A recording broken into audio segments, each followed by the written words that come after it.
आज को जो उम्मीद बाबूजी हमसे लगा रहे हैं कि हम उनकी सेवा करें, हम भी तो वही उम्मीद लगाए थे ना जब इस घर में बहू बनकर आए थे।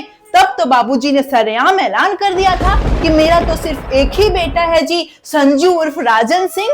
तो आज का है बड़े बेटे बहू की याद आ रही है। जब सेवा करवाना हो तो हेलो हेलो हाय हाय, और जब पैसे देने की बारी आई थी तो टाटा बाय बाय। दीदी ऐसा कह भी कैसे सकती हैं? इतने सालों से माँ पापा तो हमारे ही साथ थे ना, उनको जब भी किसी भी चीज की जरूरत हुई तो हमने ही पूरा किया ना। मैं खड़ी थी ना उनके लिए, क्योंकि दीदी को तो अपने बिट्टू से और अपने पति से फुर्सत ही नहीं थी। कभी बिट्टू के पढ़ाई का बहाना, कभी भाई साहब की तबीयत का बहाना। इतने सालों से सब कुछ मैंने किया और आज जरा से उनसे मदद क्या मांग ली, वो तो जहर उगलने लगी।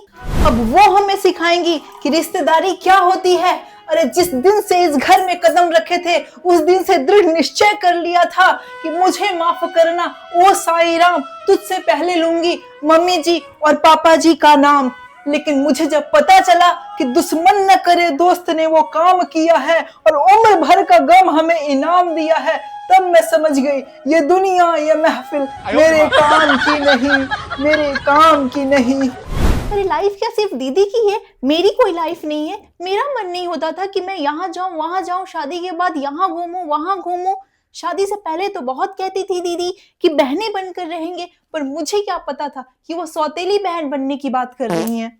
अरे हम तो उसको हमेशा बहन बना के रखना चाहते थे, लेकिन वो तो आते ही मेरी सास बनने लगी। कभी दीदी मुझे दाल बनाने नहीं आती, बना देंगे क्या? कभी दीदी पोछे के पास से मुझे वॉमिट सा फील होता है, आप लगा देंगी क्या?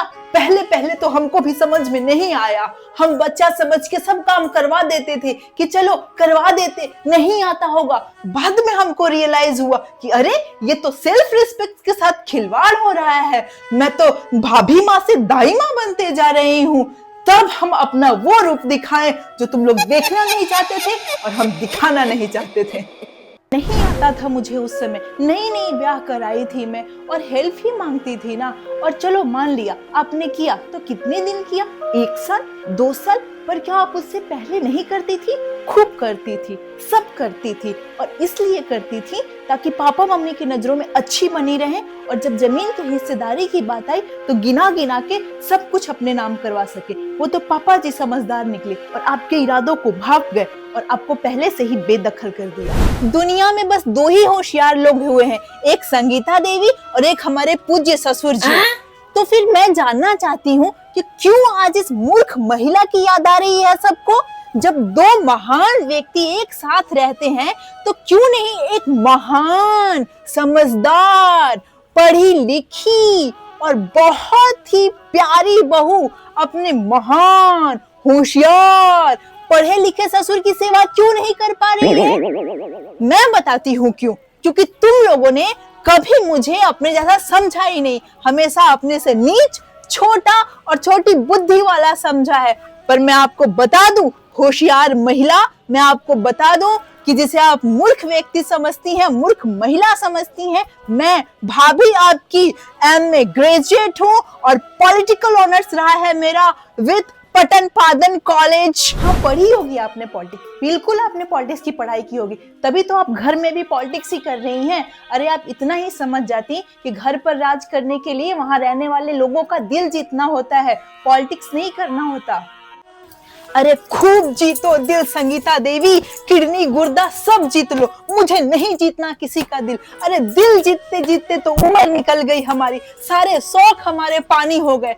बस अब बहुत हो गया। बता दीजिए ससुर जी को जाकर कि अगर उन्हें मुझसे अपनी सेवा करवानी है तो मुझे उस घर की बहू माने और मेरे हस्बैंड को उस घर का बेटा। हाँ अब ये औरत आई है ना अपने असली रूप में। अरे दीदी आप इतना ही गिर गई हैं तो खुल के बोल दीजिए ना कि पापा जी से आपको सिर्फ जमीन चाहिए, उनके हेल्थ, उनके स्वास्थ्य से आपको कोई फर्क नहीं पड़ता। हाँ चाहिए जमीन, पर ये जमीन इसलिए भी चाहिए क्योंकि बाबूजी ने कभी मुझे अपनी बहू नहीं माना। ये एक तरह से उनके लिए हर्जाना है जो मुझे बहू स्वीकार करे और जमीन में हिस्सा दे। अगर उनको जमीन चाहिए तो 4 साल से जो मैंने भी पापा जी की सेवा की है तो उसके बदले में मुझे भी उनकी पेंशन चाहिए। पूछ लीजिए उनसे, मंजूर है उनको? हाँ बस यही तो हम बुलवाना चाहते थे तुमसे। देख लो दुनिया वाले, देख लो इस गोरे गोरे मुखड़े पे कैसा काला कलेजा छुपा हुआ है। बस यही हम बुलवाना चाहते थे। अरे हमको नहीं चाहिए कोई जमीन जायदाद, हमको कुछ नहीं चाहिए। आज माँ बाबूजी को भी पता चल ही गया होगा कि जिसको उसने इतना प्यार किया, इतने प्यार से संभाला, वो कैसे जरूरत पड़ने में पूरे खानदान को डंक मारने के लिए चल पड़ा है। अरे तो कह देते ना आप उनसे कि संगीता का चेहरा तो बहुत खूबसूरत है भाभी, तभी तो उससे शादी की थी ना। और उनकी जानकारी के लिए मैं उनको ये भी बता दूं कि मेरे विचार भी इतने ही खूबसूरत है जितनी मेरी शक्ल खूबसूरत है। और अब मैं उनसे हाथ जोड़कर माफी मांगती हूँ। मेरी गलती थी जो मैंने उनसे उम्मीद की कि वो मेरी परेशानी समझेंगी और माँ पापा का कुछ दिनों तक ख्याल रखेंगी, लेकिन वो इस लायक ही नहीं है। दरअसल वो नालायक है। इतना आप जो मेरे सामने लबर लबर लबर लबर लबर लबर तब से कर रहे हैं, उस औरत के सामने आपकी जुबान नहीं फूटी कि संगीता रंभा देवी नालायक ही नहीं खलनायक भी है। लेकिन जरा पूछो अपने आप से, उसको खलनायक बनाया किसने?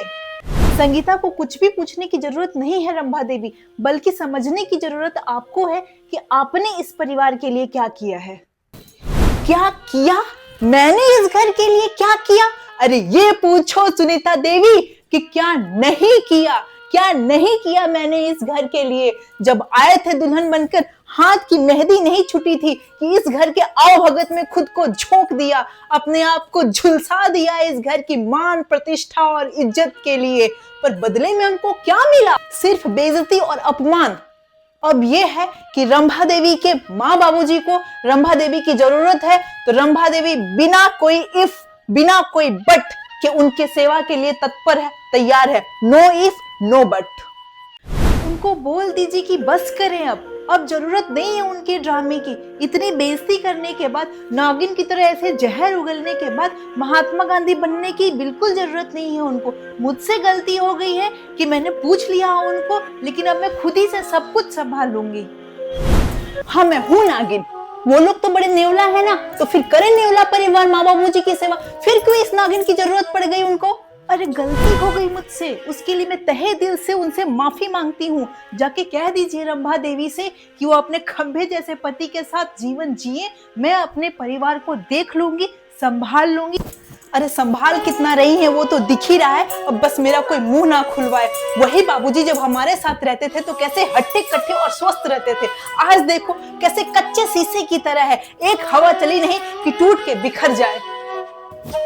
वो लोग हमारे कोई दुश्मन नहीं है। आज भी उनसे बस मुझे प्यार और सम्मान की भूख है। आज भी अगर उस घर में मुझे प्यार और सम्मान मिले ना, तो मैं रंभा देवी उस घर के लोगों के लिए जान भी न्यौछावर कर दूं।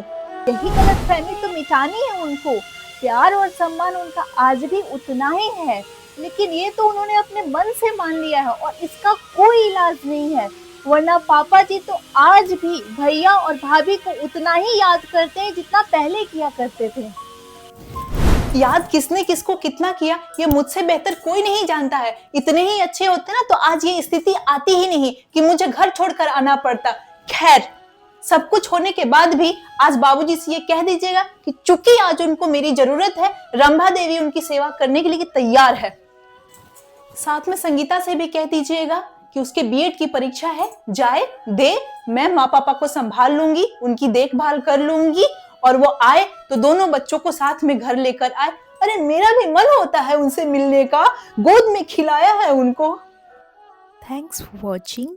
Like, comment and share for this video, and don't forget subscribe the channel.